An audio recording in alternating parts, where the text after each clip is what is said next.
On a tous déjà remarqué ça, non? Comment certaines personnes semblent contrôler une pièce sans dire un mot. Elles ne crient pas, elles ne forcent rien, elles se retirent tout simplement. Et là, d'un coup, toute l'énergie change. Aujourd'hui, on va explorer une idée qui va à contre-courant. Et si le vrai pouvoir ne se trouvait pas dans l'action, mais justement dans le retrait? Et si devenir indisponible était la clé pour reprendre le contrôle? Alors, voilà la question centrale. En quoi l'indisponibilité pourrait être une sorte de super-pouvoir? Dans cette analyse, on va complètement déconstruire cette idée reçue qui veut que pour avoir de l'influence, il faille être tout le temps sur le pont, tout le temps accessible.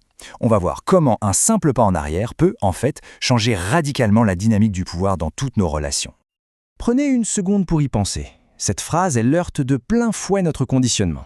On nous a appris que la gentillesse, c'est la disponibilité, qu'une bonne personne se doit d'être là pour tout le monde, tout le temps, mais à quel prix? On va voir que ce sacrifice silencieux qu'on s'impose est bien plus coûteux qu'on ne l'imagine. Alors commençons par le début. Comment est-ce qu'on tombe dans ce que l'on pourrait appeler le piège de la disponibilité?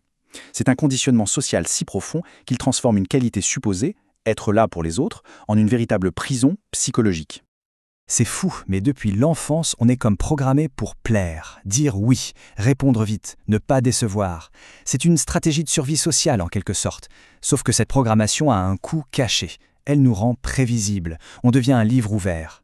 Et dans n'importe quel système, ce qui est prévisible est facile à contrôler et donc à manipuler.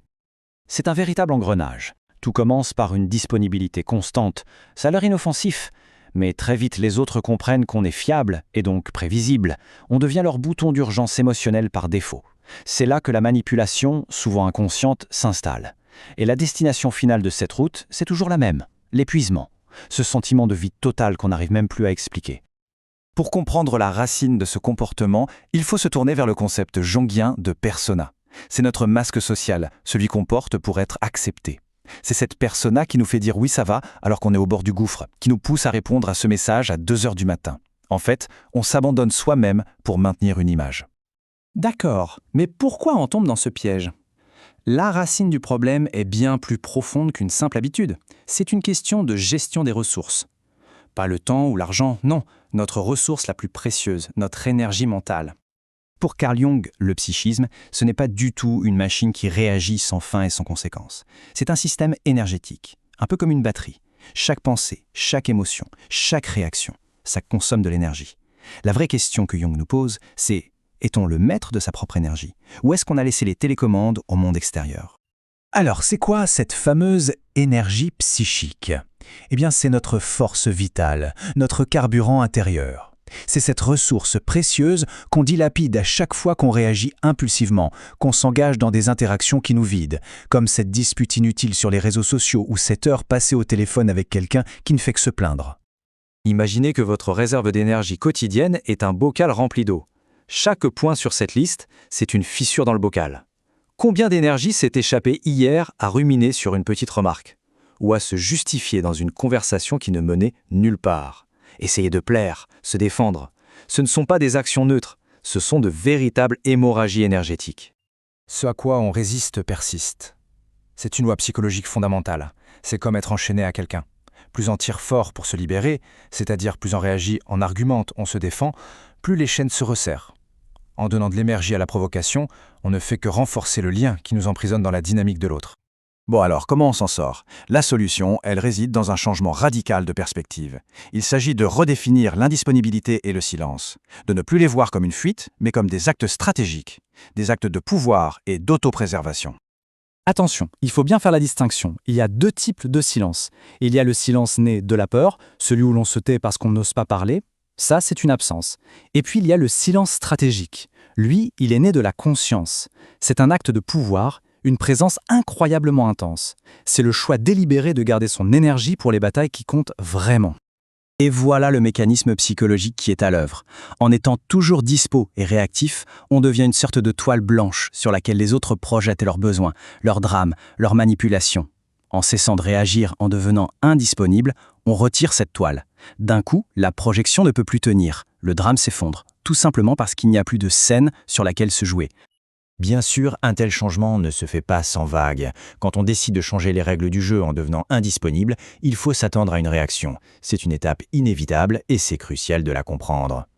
Disons les choses clairement, pour ceux qui profitaient de l'ancien système, notre nouvelle indisponibilité est perçue comme une menace, voire comme une attaque personnelle. On cesse d'être fonctionnel pour eux, et ça dérange profondément l'équilibre qu'ils avaient construit à leur avantage. Mais pourquoi une réaction aussi forte? Pourquoi le simple fait de prendre un peu de distance peut déclencher de la colère, des reproches, des accusations? La réponse en dit beaucoup plus long sur eux que sur la personne qui évolue. Si la réaction est si violente, c'est parce que notre silence brise le miroir dans lequel ils se regardaient. D'un coup, leur source de validation externe disparaît. Ils perdent le contrôle du récit qu'ils avaient sur nous. Mais surtout, notre nouvelle paix intérieure met une lumière crue sur leur propre chaos intérieur. Et ça, pour eux, c'est juste insupportable. Passons maintenant à l'objectif final de tout ce parcours. Parce que, au-delà de la simple protection de soi, il y a une transformation bien plus profonde en jeu, celle d'atteindre un soi plus authentique, plus entier. Et ça, c'est le but ultime du développement psychologique selon Jung, l'individuation. C'est ce processus qui consiste à retirer la persona, le masque social, pour enfin découvrir et intégrer qui l'on est vraiment, au fond. L'indisponibilité consciente, c'est l'une des toutes premières étapes de ce voyage courageux vers soi-même. Ce chemin, il commence souvent par un silence inconfortable, plein de culpabilité. Mais si on tient bon, ce silence se transforme peu à peu en une solitude sacrée, un espace pour se reconnecter à soi. Et c'est de là qu'émergent la clarté et la paix. Pour finalement aboutir à l'étape finale, une présence authentique. Être simplement soi, sans masque, sans effort. La transformation est radicale. On passe d'un état réactif, enchaîné aux besoins d'approbation des autres, à un état souverain qui crée sa propre réalité et sa propre énergie. En cessant d'être disponible pour n'importe quoi, on devient précieux. On ne subit plus les événements, on façonne sa vie. Et on termine avec cette question. Une fois que tout le bruit extérieur s'estompe, une fois que les sollicitations cessent, qu'est-ce qui naît de ce grand silence intérieur? La réponse, ce n'est pas le vide, c'est l'espace. L'espace pour enfin arrêter de courir après des miettes d'approbation et commencer à construire des relations authentiques, qui vibrent avec notre vérité profonde. Une pensée à laisser infuser.